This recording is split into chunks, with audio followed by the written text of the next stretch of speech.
US and Iran have described previous talks as positive. راهبردی این پایگاه تاکتیکی است اینجا نگهداری می‌شود. Stepping up the production of enriched uranium in the thick of its talks with Iran. Bayangkan, kamu sedang menjalani rutinitas harian, menyantap sarapan, mengantar anak-anak ke sekolah, atau menyiapkan diri untuk bekerja. Di tengah kesibukan itu, berita internasional muncul. Israel dikabarkan tengah bersiap menyerang fasilitas nuklir Iran. Mungkin terdengar seperti, konflik jauh di Timur Tengah. Namun kenyataannya, ini adalah potensi perang besar yang bisa mengguncang dunia.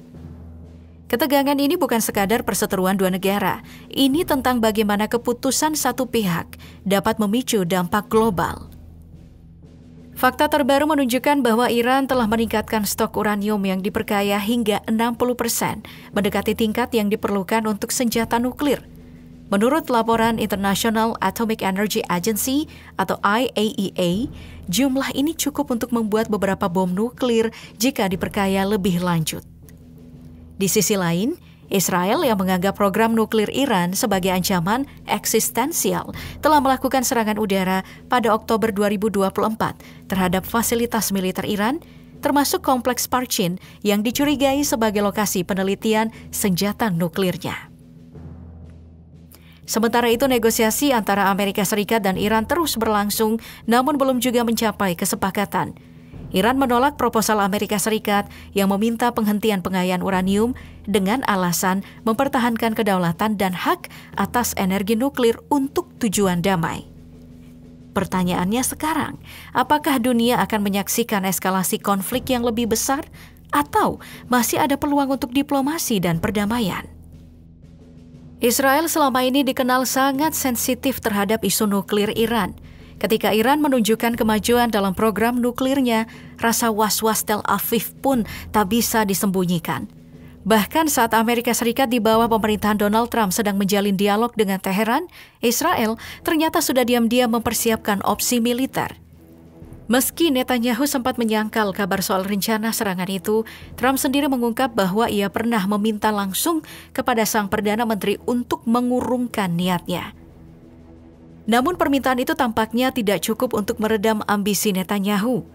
Ia justru terlihat lebih condong untuk menyelesaikan perselisihan dengan Iran melalui jalur militer. Hal ini pun makin diperkuat dengan munculnya bocoran dari Rusia yang menyebut secara spesifik waktu serangan Israel ke fasilitas nuklir Iran. Dalam laporan yang beredar, serangan itu disebut akan dilakukan pada hari Minggu yang akan datang. Fakta ini kembali menimbulkan spekulasi.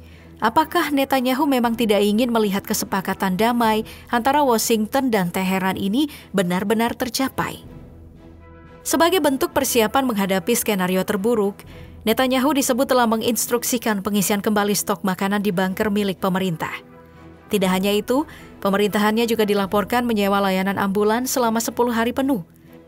Langkah-langkah ini mengindikasikan bahwa Israel tidak sekadar menggertak, melainkan benar-benar siap mengambil resiko besar jika akhirnya menyerang Iran dan menanti respon balasan dari pihak lawan. Alasan utama di balik kesiapan militer Israel ternyata berasal dari sebuah dokumen rahasia milik Badan Energi Atom Internasional atau IAEA. Dalam laporan tersebut, IAEA mengungkapkan bahwa program nuklir Iran mengalami lonjakan yang signifikan. Sejak Februari 2025, Iran diketahui telah mengumpulkan lebih dari 400 kg uranium yang diperkaya hingga tingkat kemurnian 60%. Angka ini sangat mencemaskan karena jauh melampaui standar kebutuhan sipil dan sangat mendekati ambang batas pembuatan senjata nuklir. Artinya, Iran kini hanya tinggal selangkah lagi menuju kemampuan menciptakan senjata pemusnah massal. Walau Iran berulang kali menegaskan bahwa program nuklirnya hanya untuk tujuan damai, pertanyaan besarnya tetap sama. Siapa yang benar-benar memastikan bahwa proyek ini tidak mengarah kepada pembuatan senjata? Terlebih, laporan IAEA juga menyebutkan bahwa cadangan uranium yang dimiliki Iran saat ini, bila disempurnakan lebih lanjut, berpotensi cukup untuk memproduksi hingga 10 senjata nuklir. Fakta ini membuat Iran menjadi satu-satunya negara tanpa status nuklir yang mampu memproduksi uranium dengan level semacam ini. Badan Energi Atom Internasional atau IAEA melaporkan lonjakan drastis dalam produksi uranium Iran.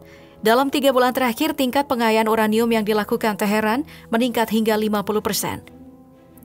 Dengan laju produksi seperti ini, para pakar memperkirakan Iran kini berpotensi mampu menciptakan 1 senjata nuklir setiap bulan. Menariknya, lonjakan ini diyakini bukan tanpa alasan. Banyak yang menilai peningkatan ini merupakan bentuk respon dari Iran setelah Donald Trump kembali terpilih sebagai Presiden Amerika Serikat, menghidupkan kembali tekanan maksimum Washington terhadap Teheran. Alih-alih meredam ambisi nuklir Iran, pendekatan keras Trump justru tampaknya mendorong Teheran semakin dekat ke ambang penguasaan senjata nuklir. Dari sisi lain, pejabat Amerika Serikat juga menyampaikan kekhawatiran serupa. Jika Iran benar-benar memilih untuk mengembangkan senjata, mereka diperkirakan hanya butuh waktu kurang dari 2 minggu untuk menghasilkan material kelas senjata dan hanya beberapa bulan untuk merakit bom nuklir secara utuh. Kekhawatiran ini diperkuat oleh laporan terbaru IAEA yang kali ini disusun lebih panjang dan mendetail dari biasanya. Di dalamnya dibongkar pula sejarah kelam program nuklir Iran, termasuk aktivitas rahasia yang dilaporkan berlangsung hingga awal dekade 2000-an. Fakta-fakta ini semakin memperkuat kekhawatiran bahwa ambisi nuklir Iran tak pernah benar-benar padam.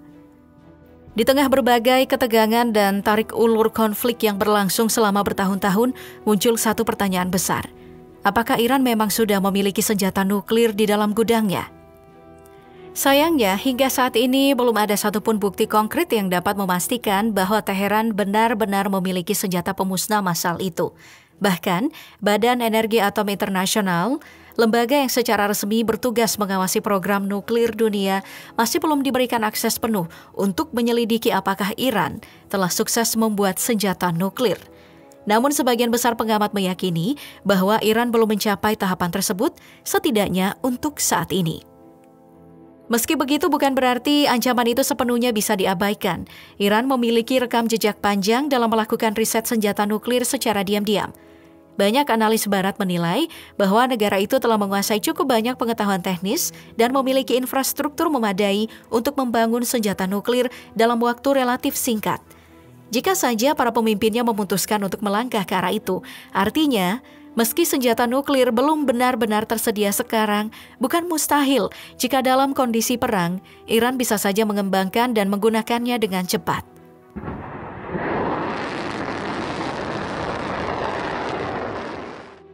Sebagian analis memperkirakan bahwa Iran hanya membutuhkan waktu beberapa bulan untuk menghasilkan bahan fisil yang cukup untuk membuat 1 senjata nuklir. Bahkan ada yang berpendapat waktu yang dibutuhkan jauh lebih singkat, hanya 1 hingga 2 minggu. Meski tidak semua sepakat mengenai kecepatan itu, kekhawatiran tetaplah tinggi. Apalagi pada bulan Juni 2024 lalu, mantan Menteri Luar Negeri Amerika Serikat Antony Blinken secara terbuka menyebut bahwa Iran dapat memproduksi bahan fisil untuk senjata nuklir hanya dalam kurun 1 atau 2 minggu saja. Di tengah kemajuan cepat Iran dalam pengembangan sistem rudalnya, muncul temuan-temuan baru yang makin menambah kekhawatiran lawan-lawannya. Serangan udara ke Israel pada tahun 2024 jadi salah satu bukti penting bahwa Iran memiliki kemampuan rudal yang beragam, dari rudal jelajah hingga rudal balistik. Bahkan menurut analis intelijen Amerika Serikat, Iran saat ini disebut-sebut punya stok rudal balistik terbesar di kawasan Timur Tengah.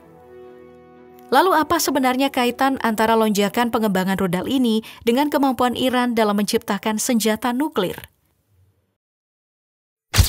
Kekhawatiran terbesar datang dari kemungkinan rudal-rudal ini dipersenjatai dengan hulu ledak nuklir, terutama rudal balistik yang memang paling mungkin digunakan untuk itu. Apalagi, rudal jarak jauh buatan Iran kabarnya bisa mencapai target sejauh 1.240 mil, cukup untuk menjangkau hampir seluruh Timur Tengah, bahkan sebagian Eropa. Lebih dari itu, dunia juga tahu Iran punya satu aset rahasia yang menambah ketegangan, kota rudal yang misterius dan belum banyak diketahui publik. Menurut pernyataan resmi pihak Iran, mereka memiliki jaringan pangkalan bawah tanah dikenal sebagai kota rudal yang tersebar di banyak provinsi dan kota. Berada di kedalaman lebih dari 500 meter, fasilitas ini bukan cuma tempat penyimpanan senjata, tapi juga bisa digunakan untuk meluncurkan rudal langsung dari bawah tanah. Dan yang paling mengejutkan, jumlah fasilitas seperti ini diduga mencapai ratusan titik yang tersebar di seluruh wilayah Iran. Dunia boleh saja sedikit menarik nafas karena Amerika Serikat kini mulai membuka ruang negosiasi dengan Iran untuk membatasi program nuklirnya. Tapi meski perundingan ini sudah dimulai sejak tanggal 12 April, hingga saat ini belum ada laporan yang jelas soal apakah tingkat pengayaan uranium Iran justru meningkat, berkurang, atau tetap seperti sebelumnya. Artinya pihak-pihak yang selama ini menjadi lawan Iran tetap tidak bisa lengah. Apalagi Presiden Trump secara terbuka menyatakan penolakannya terhadap upaya Iran memperkaya uranium. Sementara di sisi lain Teheran tetap bersikukuh mempertahankan haknya atas program nuklir tersebut. Kalau saja pembicaraan antara Amerika dan Iran itu berhasil mencapai kesepakatan, tentu akan membawa dampak besar bagi semua pihak.